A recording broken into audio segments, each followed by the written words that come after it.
We have heard that masturbating is something completely normal. But to what extent? How many? Times a day can you do it without being considered addicted? What if you can't stop? Let's answer these questions. And why you should stop today with this act that seems normal, but hides a trap for your life. Before we begin, I would like to apologize for the exaggerated cover, but I needed to draw your attention to this 21st century issue that weakens and harms all our young people and adults, leaving us without willpower. In this video, you will understand what happens To our brain scientifically. and philosophically, and what Stoicism has to teach us about this vice. Also, remember to subscribe to our channel. And activate the bell so you don't miss anything. Now let's begin.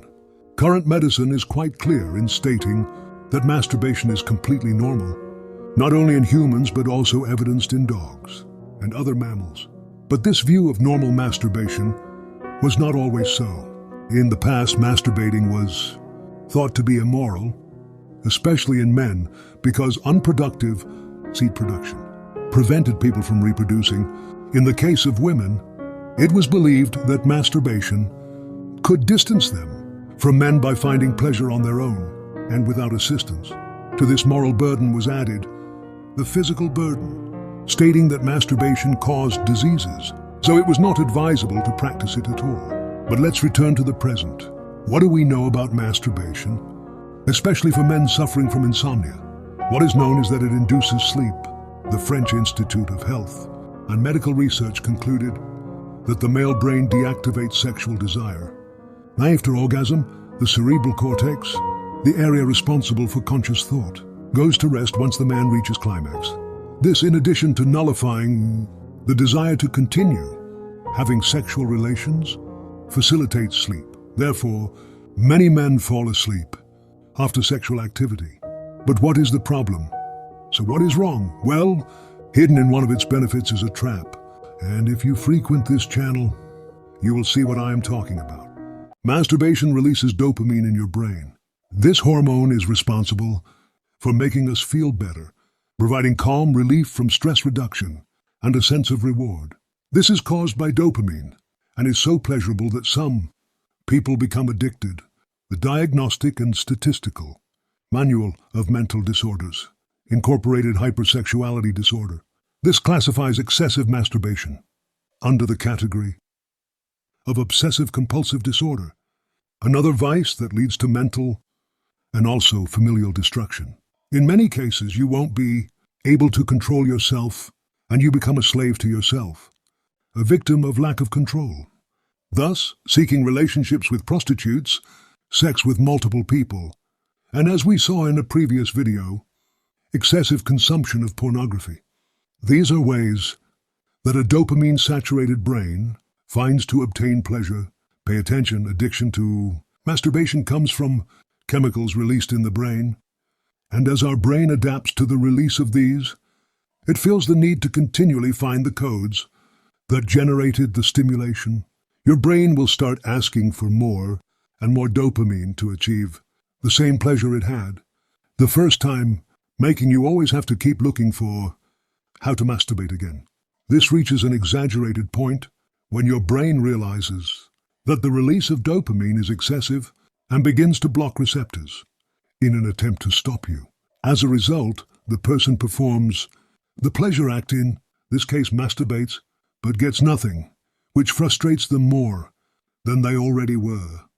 Excessively masturbating to satisfy that hunger for pleasure is exactly what a smoker who never stops, someone who eats chocolate until vomiting, or even an alcoholic does. At this point, you must be wondering what Stoicism has to do with this. The Stoics Seneca, Marcus Aurelius, and Panis of Rhodes, masters of self-control and wisdom, addressed the view of pleasure and lust from a unique perspective. From the words of Epicurus to the intimate thoughts of Seneca, they explored the depths of human passions, a legacy that still captivates us. For the Stoics, masturbation was not just a quest for carnal satisfaction, but an opportunity to explore the limits of the body and mind. They saw it as an exercise in self-awareness and a path to true freedom.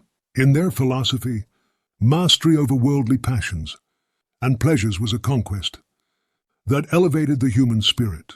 Epicurus asserted that it is not nights of pleasure, but self-control that distinguishes a good man.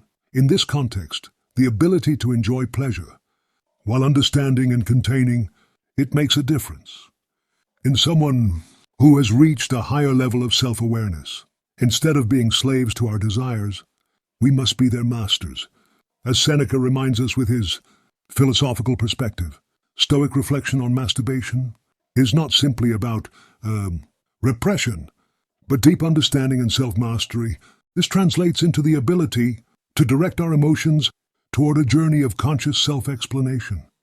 It resides not only in momentary satisfaction, but in understanding, accepting, and embracing our deepest inclinations. From the Stoic perspective, every action has consequences, not only for us, but also for the natural order of the universe. When we succumb to our most intense desires, as in the case of uncontrolled masturbation, we lose that harmonious connection with nature, highly valued by the Stoics. We become prisoners of our desires, drifting away from true inner serenity.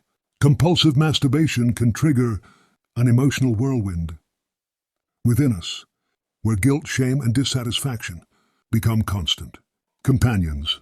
The Stoics teach us to control our intense emotions through introspection and self-regulation.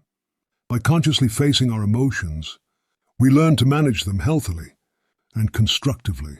However, the Stoics encourage us to find inner peace within ourselves. True satisfaction lies in our self-mastery and our ability to find joy in what is simple and virtuous. Allow me to share a personal inspirational story. I know someone who used to struggle with compulsive masturbation, seeking momentary refuge and pleasure, but facing an emotional storm. After each act, immersing themselves in Stoic teachings and practicing self-control and self-regulation, this person underwent a profound transformation. They learned to confront their desires and emotions consciously, finding true joy and self-control.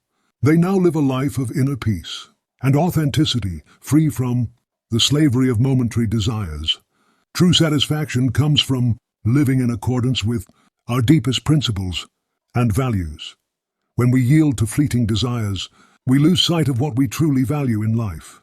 Compulsive masturbation can distance us from our noblest purposes and veer us away from the true happiness found in virtue and inner peace. By practicing meditation and mindfulness, we can promote the mental serenity needed to resist temptations and face our emotions healthily.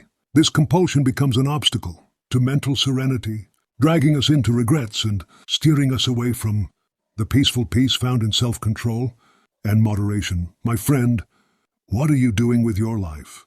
Do you think sitting at home and watching those videos and taking pleasure with your hands can make you confident, successful? And do you think, after wasting your time and energy on those bullshits, can attract women? Or if you're a woman, then do you also think you can attract men? No, never.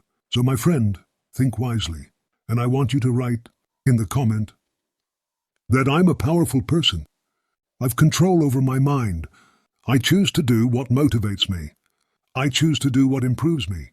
Thanks for staying with me. You can like the video and subscribe for more.